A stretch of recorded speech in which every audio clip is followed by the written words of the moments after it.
Chegamos então ao nosso segundo bloco, nosso segundo encontro sobre o Código de Proteção e Defesa do Consumidor. Eu estou muito feliz que você está aqui comigo, me acompanhando. Obrigado pela sua atenção e vamos juntos aí caminhar rumo à sua aprovação. O segundo item do nosso estudo é o item que nós chamamos de elementos da relação de consumo. Então, o primeiro item, na aula 1 que a gente estudou lá as características do Código de Defesa do Consumidor. Se você ficou com alguma dúvida, volta lá na aula, revisa. Esse processo de revisão, o que o Zé fala contigo muito bem, é importante. Você tem que construir a sua base e fazer o básico, fazer o feijão com arroz. Atentem-se. O segundo item que nós vamos trabalhar agora é o item chamado de elementos da relação de consumo. Então você que quer um caderno organizado, esse caderno que você vai revisar na véspera das provas, coloca aí. Elementos da relação de consumo. Primeiro elemento da relação de consumo, nós chamamos de elementos subjetivos.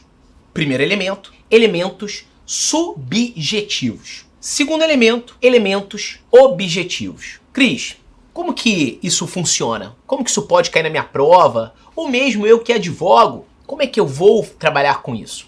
Nos elementos subjetivos da relação de consumo, você vai ter a figura do consumidor e a figura do fornecedor. Então tu abre aí, sei lá, setinha pra cá, setinha pra lá, sei lá o que você faz com essa porra aí, mas anota esse no teu caderno de uma forma direito, né? Então coloca uma setinha pra cima, coloca lá consumidor, setinha pra baixo, ou coloca número 1, número 2, ou 1.1, 1.2, pouco importa. Elementos da relação de consumo, número 1, elementos subjetivos. 1.1, consumidor. 1.2, fornecedor. Elementos objetivos da relação de consumo, item 2, né? Então 2.1, produto. 2.2, serviço. 2.2, serviço. Foi? Fechamos então aquele caderno bonitinho, todo colorido? Com aquela caneta cheirosinha que você usa? Tá bom então. Então vem comigo agora que a gente vai começar a estudar. Back to the basic, né? Como meu amigo José fala, voltando ao básico. É a base. Quando você tem base, ninguém te derruba, cara. Isso aí se equipara por analogia ao judô, ao jiu-jitsu, ao karatê, ao taekwondo. Quando você tem uma boa base, cara, pra te derrubar, é difícil.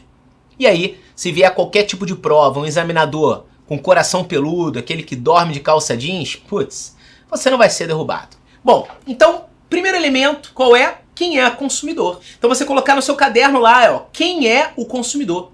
E essa equipe maravilhosa aqui da escola vai colocar agora para você, aqui do meu lado, o artigo 2º. Tá aí, já aparecendo para você, tá bonitinho aí na tela, você já tá vendo esse artigo 2º. O que o artigo 2º ele fala? Ele fala mais ou menos assim: consumidor é toda pessoa física ou jurídica que adquire um produto ou um serviço como destinatário final. Coloca aí, sublinha essa palavra, destinatário final. Meu amigo, olha só. Para ser consumidor, você tem que ser destinatário final. Não tem esse papo, qualquer pessoa é consumidora. Falácia! Papo é esse, ok? Então, olha, toda pessoa física, toda pessoa jurídica. Aqui eu já abro uma OBS. Estudar comigo é se tornar faixa preta, malandro. Tanto no direito civil, como no direito do consumidor. Cristiano, tu é metido? Não. Funciona. É estudar todo dia e funciona. Então vem comigo. Olha só. Quando eu te falo pessoa física, jurídica são consumidores? Yes. Tem que ser destinatário final? Yes. Mas eu abro uma observação. A Lei 14.181, ela alterou o Código de Defesa do Consumidor. Lá no artigo 4º, lá no artigo 54, vocês vão ver que a todo momento eu vou aplicar a lei do superendividamento, que alterou o CDC, para a pessoa natural. Eu não aplico para a pessoa jurídica. Primeira parada que já abre na tua cabeça. A lei do superendividamento será aplicada tanto para as pessoas naturais como pessoas jurídicas. Ou, tecnicamente, que não é bonito falar assim, pessoas físicas e jurídicas. Falso. Só se aplica para as pessoas naturais. Somente para as pessoas naturais. Ok? Cris, mas você está falando todo momento de superendividamento? E quando eu falo de superendividamento, eu vou dar um conceito para você de superendividado quando a gente estudar o artigo 54, mas eu posso te dizer aqui claramente que o superendividamento, a ideia do superendividamento, não se aplica para qualquer pessoa. Você já viu comigo que é para pessoa natural. Agora, que tipo de pessoa natural? Vamos imaginar aqui. Porra, tem meu braço direito aqui na escola que é o Jô, né? O Jô Alisson. Jô Alisson é, cara, 7.1 da melhor qualidade. cara vai num banco, pega o empréstimo e não paga o empréstimo. O cara atua totalmente de forma fraudulenta no mercado. E existe isso. Claro que existe. E aí ele é o super endividado ativo. É o cara que pega o crédito e sabe que não vai pagar. Ele já sabe que não vai pagar. Não só esse que funciona como estelionatário, esse cara, mas também aquele cara que atua com dolo. E já vai dar aquela ideia de não pagar. Ele gasta mais do que ele recebe também. Esse é o super endividado ativo. Mas eu tenho o super endividado passivo. E a lei se aplica para esse cara. Cris, quem é esse super endividado passivo? Vamos imaginar. João e Maria são casados. Aquele clássico exemplo de João e Maria. João e Maria são casados. Maria é a base financeira da casa. É ela que sustenta a casa, Maria. É isso. Maria, infelizmente, gente, a gente tá vivendo uma época muito sinistra, né? Tempo nebuloso mesmo, né? Tá meio estranho o negócio, né? É Covid, é H4, sei lá qual o número dessa H agora. Daqui a pouco a gente já tá na H10. É gripe, é tudo misturado, né? E aí, Maria se contamina pela Covid. Vai para uma UTI e não resiste. Morre. Vem a óbito. João, marido dela, cuidava das crianças, cara. Não tinha condições financeiras. E aí as dívidas começam a chegar. Os boletos começam a chegar. João se superendivida. Passivamente. Claro que ele não queria aquilo. Mas por um acidente da vida, ele acabou se tornando superendividado. E aí a lei vai ser aplicada para ele. Repactuação de dívidas, por exemplo. A ideia do tratamento do superendividado. Porque o superendividado é um cara que está num beco sem saída. Ele precisa retornar ao mercado com dignidade. Tanto que a lei protege a ideia do mínimo existencial. Aquela ideia de patrimônio mínimo, sabe? Que você estuda lá no direito administrativo, no direito constitucional. A gente também traz aqui para o direito civil e direito do consumidor. Então, eu só quero abrir a tua mente que quando a gente está estudando direito do consumidor e o conceito de consumidor, vale a pena fazer esse adendo aí para a lei de superendividamento, que é uma grande novidade. Trata-se aí de uma grande novidade. Também posso falar da lei de superendividamento para o superendividado passivo inconsciente. Mas que papo é esse, Cris? Do passivo inconsciente. Cara, eu não sei se você já passou por isso. Eu já passei. Tava um belo momento com a minha família, num hotel. E aí fui convidado por uma mulher linda na época, um cara também lá, boa pinta pra cacete, cara bonito pra caramba também. Ô, senhor Cristiano, tudo bem? Eu vi que o senhor tá hospedado aqui, queríamos lhe convidar pra um jantar com tudo liberado. Aí tu desconfia, né? Que papo é esse? Não tem nem injeção na testa de graça, né? Que o pessoal fala isso. Aí você desconfia. Que papo é esse, cara? Bom, aí você é levado pra um local, cara, tudo preparado. Esse hotel que eu tava era na beira da praia. Um resort daqueles lá da vida. E aí um local com telões, aquele barulho de mar, sabe? Aquele cheiro de brisa no local. Homens, mulheres bonitas, funcionários, né, trabalhando, os garçons ali. Cara, gente boa pinta mesmo, servindo champanhe, servindo comida de alta qualidade. Aí tu fala, cara, que negócio, né? Toma um, toma duas, toma até. Daqui a pouco você tá brilhando, né? Sabe aquele negócio que pobre quando bebe fica rico, né? E aí pronto. Comecei a tomar uma, comecei a tomar duas, comecei a tomar 3, 4, 5, já tomei todas, já nem vou contar o número aqui que foram muitas. E aí daqui a pouco os caras te oferecem uma venda compartilhada, chamado time sharing, isso é caso concreto de prova. A venda compartilhada que é o chamado time sharing, né? E aí, vamos dizer que eu ali, que não estou já num estado anímico normal, acabo fechando uma casa em Punta del Este. Pô, aquele paraíso no Uruguai. Ou, cara, eu quero comprar uma casa na Disney. Cara, tem uma casa em Orlando. Só que é uma casa compartilhada, eu só posso ir uma vez por ano, tem que reservar, é cheio de sacanagem aquele negócio, né? Mas por você estar num estado anímico não normal, já tomou, charupou todas, você acaba caindo sobre um forte marketing. Inclusive, gente, se você fizer uma pesquisa, dever de casa, tá? O TJ do Rio Grande do Sul já aplicou o CDC nesse caso, de compra em venda compartilhada, que é dentro do estabelecimento comercial, aplicou o direito de arrependimento do artigo 49. Por analogia. Mas, Cris, o artigo 49 ele fala de compras feitas fora do estabelecimento empresarial. Fora do estabelecimento empresarial. É, eu sei disso. Claro que eu sei. Tá lá na lei, no artigo 49.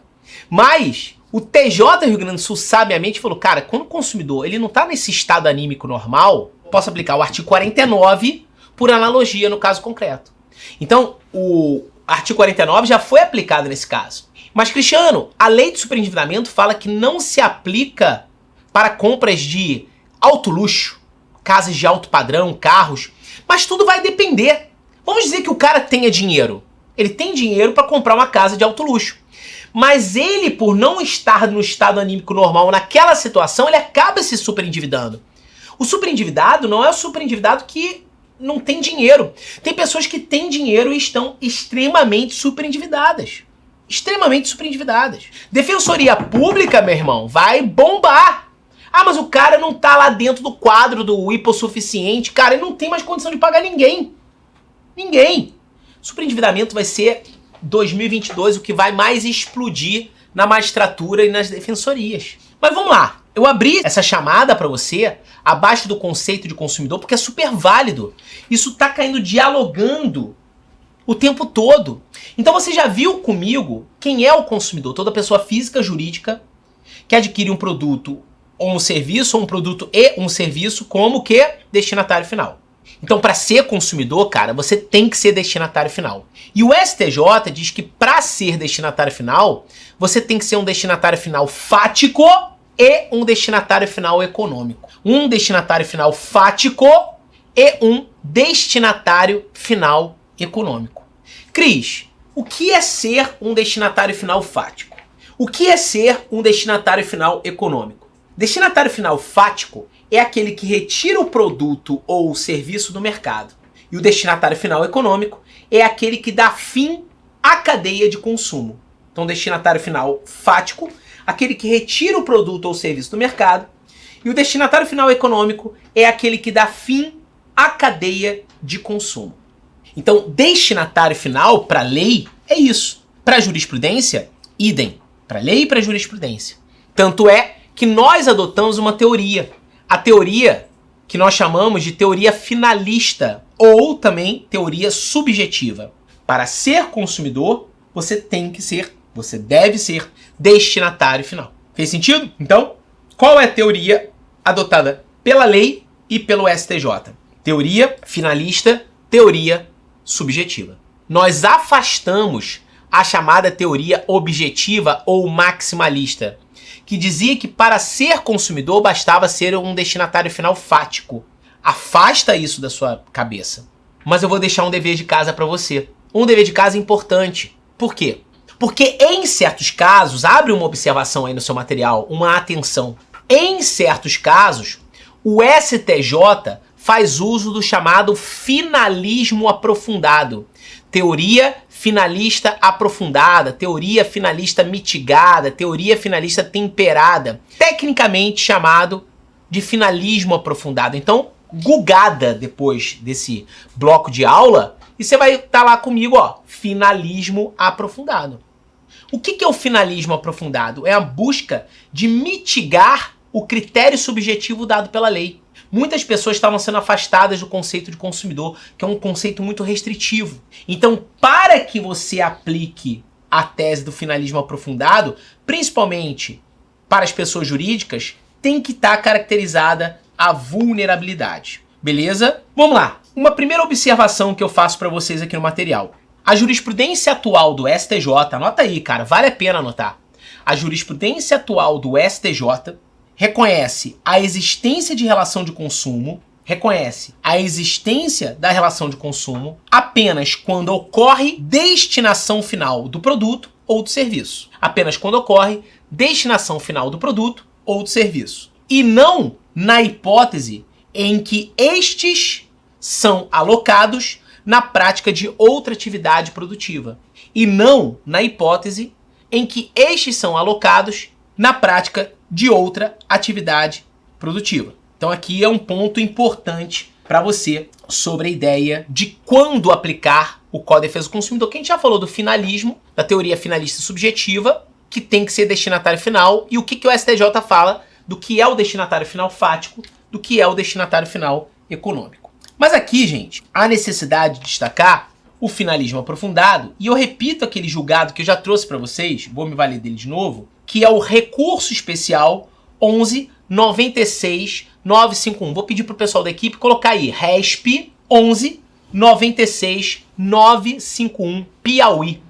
Aqui nós temos o uso de uma tese do finalismo aprofundado, mas vocês vão observar que existem diversas jurisprudências, diversos julgados sobre o finalismo aprofundado. O julgado ele diz assim em certa parte: todavia, a jurisprudência do STJ, tomando por base o conceito de consumidor por equiparação, previsto no artigo 29, que a gente vai estudar agora, tem evoluído para uma aplicação temperada da teoria finalista frente a pessoas jurídicas, num processo que a doutrina vem chamando de finalismo aprofundado. Cara, isso é ouro. Isso é ouro para você nas provas. Então, não tem como. Dever de casa, eu tenho que pegar a Cris. 5 jurisprudências no mínimo de finalismo aprofundado para anexar no meu material e eu dar uma lida nisso. Bom, esse consumidor do artigo 2º no caput, nós chamamos ele de consumidor padrão, standard ou stricto sensu. Então, olha, presta atenção, cara. Olha para mim. Consumidor padrão, stricto sensu ou standard. Artigo 2º caput. Mas, Cris, eu só tenho esses consumidores? Não, vem comigo aqui. Eu tenho os consumidores por equiparação ou equiparados. Por equiparação ou equiparados. Cris, olha só. Quem são esses caras? Quem são esses pangarés aí? Vamos anotar? Artigo 2º, parágrafo único. E aí eu peço pro pessoal da edição aí colocar para vocês. Vai lá. Coloca aqui no meu lado aqui, ó. O artigo 2º, parágrafo único, que diz assim mais ou menos: equiparam-se a consumidores a coletividade de pessoas. Próximo artigo, o artigo 17. Coloca aí o artigo 17 para essa galera que está aí estudando. O artigo 17, ele trata do tema daqueles que são vítimas de acidente de consumo. E também tem o artigo 29. Então temos 3, e o artigo 29 está aí para você, né? Eu tenho 3 consumidores por equiparação. O artigo 2º, parágrafo único, o artigo 17 e o artigo 29. Tá bom? Beleza? Show? Então tem 3 consumidores por equiparação. Cris, vamos aos exemplos? Claro! Eu vivo de exemplos também com vocês. Vamos dizer, e aqui vale uma outra observação, a súmula 479 do STJ. Coloca aí, galera. Súmula 479 do STJ, ele diz assim mais ou menos que a abertura de uma conta corrente, de forma fraudulenta, a instituição financeira será responsabilizada de forma objetiva e se trata de um fortuito interno. É aquele caso, vamos lá, o José nunca pisou no Banco Safra. Aí um belo dia ele vai fazer compra com a família dele, né? Que o Zé, pra ir fazer compra, ele tem que levar um ônibus, né? Tem 58 filhos, né? O Mr. Catra do direito, Zé, né? Então, tá naquele esquema lá, foi fazer compra. Aí passou um cheque. Existe, nem sei se existe isso, né? Dei um exemplo de cheque aqui, mas nem sei se existe mais cheque. E aí, está no mundo das criptos, né? E aí, passou um cheque e veio um cara falando que o nome dele tava negativado. E, porra, cara, eu sou um cara que ganhou milhões e tá negativado como? Que papo é esse? De negativado. E aí o que que acontece? Ele descobre que ele tem uma conta no Safra que ele nunca pisou e nunca abriu uma conta no Safra. Um estelionatário chamado Joalisson foi lá, pegou a identidade do Zé, o CPF do Zé, foi lá, pegou a foto do Zé e tinha um conluio lá com o gerente desse banco e abriu uma conta corrente no nome do Zé. Pegou um empréstimo lá de 10 mil reais e não pagou. Essa abertura de conta corrente fraudulenta, o banco pode falar: eu fui tão vítima quanto o seu Zé. Pouco importa. Trata-se de um fortuito interno. A responsabilidade civil será de natureza objetiva, ou seja, independente da existência de culpa. Mas, Cris, que papo é esse de fortuito interno, meu irmão? Fortuito interno é aquele que difere do fortuito externo. Bah. Mas é isso. O fortuito interno é aquela causa conexa com a atividade desenvolvida. Já o fortuito externo é uma causa desconexa com a atividade desenvolvida. O fortuito interno causa atrelada à atividade que aquela pessoa desenvolve. Fortuito interno é aquela causa conexa com a atividade desenvolvida. Fortuito externo, a causa desconexa. Quando o fortuito é interno, há de se falar de exclusão da responsabilidade. Não, contrário. Quando o fortuito é interno, não há de se falar de exclusão da responsabilidade. Quando o fortuito é externo, aí sim, há de se falar de exclusão da responsabilidade. Nesse caso, de uma abertura de conta corrente fraudulenta, nós temos a súmula 479 aí para você, súmula 479, e vale a pena fazer uma remissão para o artigo 14 do Código de Defesa do Consumidor, que é o caso de acidente de consumo causado pelo fato do serviço. Ou seja, uma má prestação no serviço que acarreta um dano ao consumidor. A imagem do Zé não é mais uma imagem ilibada. Hoje o nome dele está no SPC, está no Serasa, por uma abertura de conta corrente fraudulenta. Não se trata de um mero aborrecimento, né, gente? Isso é dano moral na veia. É dano moral in re ipsa. Dano moral de natureza presumida. Não vem com esse papo pra mim de mero aborrecimento não, que eu fico pau da vida. Ok? Dano moral de natureza presumida. E poderíamos até, vamos dizer que o Zé entrou em contato várias vezes com esse branco para tentar resolver de forma amigável a situação e não conseguiu. Nós poderíamos até levantar, dever de casa para você, que a gente vai tratar mais disso no futuro, uma OBS, tese do desvio produtivo ou perda do tempo vital. Tese do desvio produtivo ou perda do tempo vital. Deixa como observação, gera esse gatilho da curiosidade em você, para você, pesquisar isso com mais força. Então a gente deu um exemplo de consumidor por equiparação. Vou te dar outro exemplo. Sei lá, vamos pegar aqui. Peguei meu celular, comprei esse iPhone aqui, 11 Pro Max. E aí o Jô, que tá aqui comigo, levando essa bela imagem pra você. O Jô fala assim, pô, Cris, tô com fome. Eu falei, cara, Jô, também tô. Vamos ali no McDonald's, cara. Tem um McDonald's aqui debaixo do prédio, vamos lá? Vamos lá rapidinho fazer um lanche. Aí, eu vou comprar o sanduíche. Quem é o destinatário final daquele sanduíche? Eu. Aí o Joalisson tá lá fora. Aí a fritadeira explode. Vem aquele óleo voando, assim, aquela cena de cinema, ó. O óleo voando e atinge o Joalisson. Que nada tinha a ver com a história. Que não estava contratando um hambúrguer lá. Ele vai ser um consumidor por equiparação do artigo 17. Outro exemplo, comprei esse aparelho celular e o Zé me liga. Fala, Zé! O telefone explodiu, arrancou minha orelha e o Jô, que estava aqui comigo aqui no estúdio, né? Ele é vitimado porque a tela do celular ela quebra e atinge o olho dele. Ele fica com 80% só da visão. 1, 2, 3, isola. Mas ele fica com 80% da visão. Ou seja, ele vai ser um consumidor por equiparação. Ok? Ele não é o destinatário final. É diferente. Quer ver um exemplo? Ó, hoje é aniversário do Jô. Aí eu vou lá na loja Mr. Cat comprar um sapato pra ele. Eu, Cristiano, comprei. Mas eu dei o sapato pro Jô. Quem é o destinatário final daquele sapato? O Jô. É ele que, caso, por exemplo, enfie o pé e tem um prego lá dentro do sapato que venha causar um dano sério ao dedão do pé dele, é ele que vai ingressar com a ação. Porque é ele que é o destinatário final. Fez sentido pra você? Então eu tenho o consumidor padrão e tenho o consumidor por equiparação. Mas quem então é o segundo elemento da relação de consumo? O chamado fornecedor. A galera já tá colocando pra você que a galera aqui é quente, já tá colocando pra você aí o artigo 3º na tela. E fala assim mais ou menos, eu sou um cara meio que jogado nisso, tá? Eu vou soltando os artigos. É o meu estilo de aula.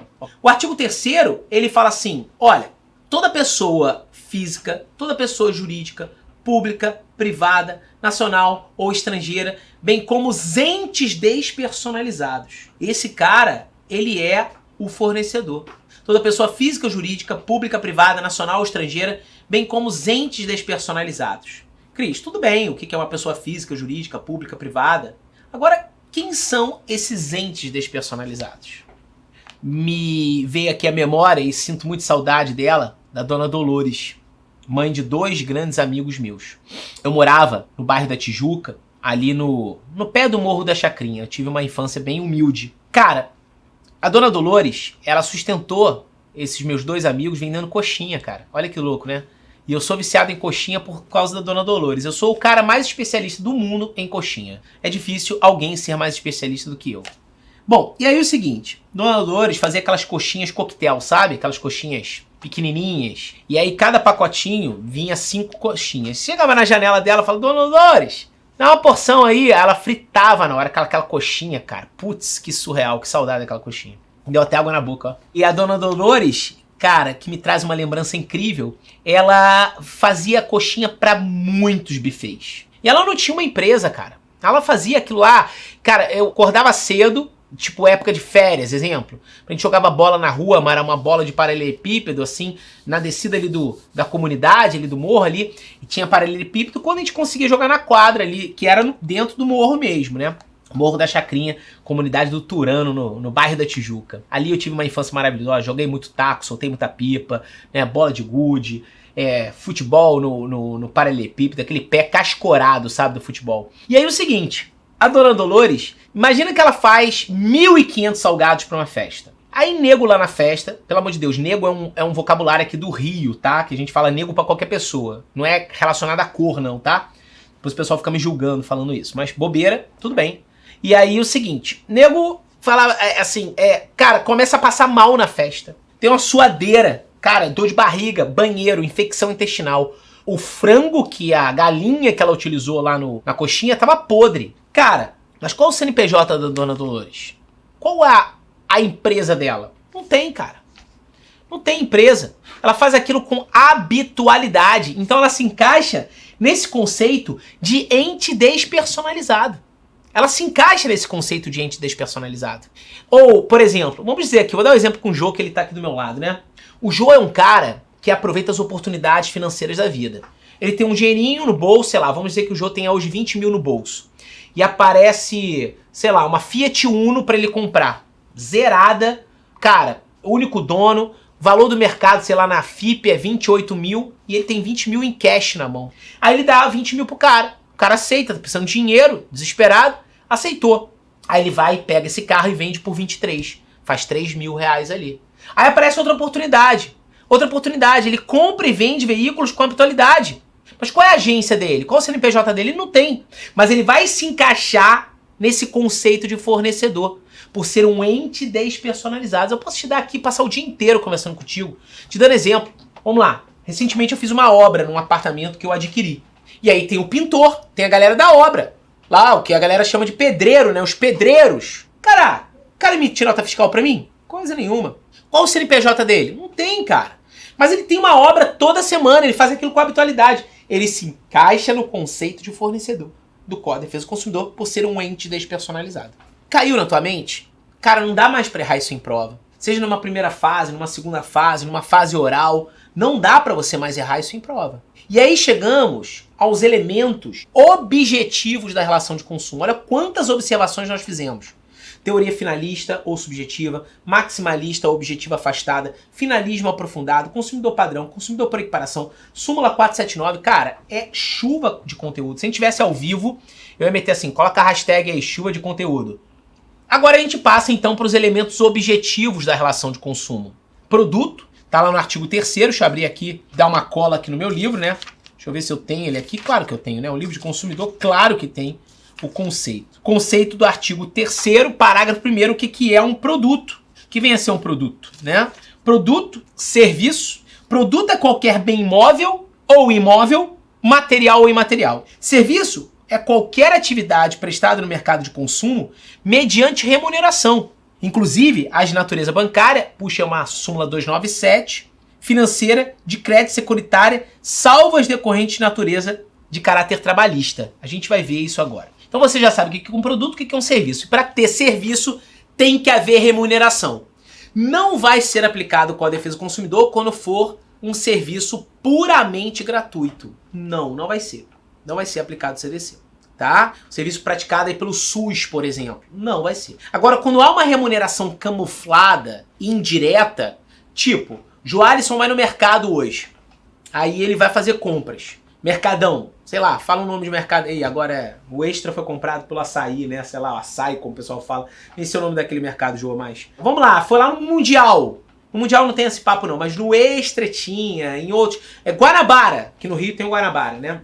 Aí você chega no Guanabara, não é só o mercado. Tem uma academia, tem uma loja de pão de queijo, tem uma loja de aparelho celular, tem uma loja pet. Tem um Guanabara aqui na Barra, que é perto aqui do meu estúdio, que é assim. Tem papelaria, né? Tem McDonald's, tem tudo. Tem KFC, porra toda lá. Aí você vai, o estacionamento é gratuito. Gratuito é uma ova, meu filho. Aquilo é aparentemente gratuito. O preço do estacionamento está embutido na carne, no queijo, no sabão em pó, no sabão líquido, no pão, no McDonald's que você vai comprar, na Casa Limpada, aquela promoção, compra 5, leva 6. É isso, tá embutido. A remuneração é camuflada, aparentemente gratuita. Shopping center, essas coisas todas que dão um estacionamento gratuito. Isso é uma remuneração indireta, camuflada. Mas você viu aqui que não se aplica o Código de Defesa do Consumidor para as relações de caráter trabalhista. E aqui eu chamo a atenção para duas súmulas, tá? As duas súmulas extremamente importantes, que é a súmula 563 563. O que ela diz? Coloca aqui. Sei lá, a edição bota aqui do lado, Jô? É aqui assim? Então, ó, bota aqui, súmula 563 do STJ. O que ela diz? O Código de Defesa do Consumidor é aplicável às entidades abertas de previdência complementar. E aí, olha, sublinha, não incidindo nos contratos previdenciários celebrados com entidades fechadas. O que são entidades fechadas? Coloca uma observação aí para você. Entidades fechadas são pessoas jurídicas organizadas sob a forma de fundação ou sociedade civil, mantidas por grandes empresas ou grupos de empresa para oferecer planos de previdência privada aos seus funcionários. Essas entidades são conhecidas como fundos de pensão.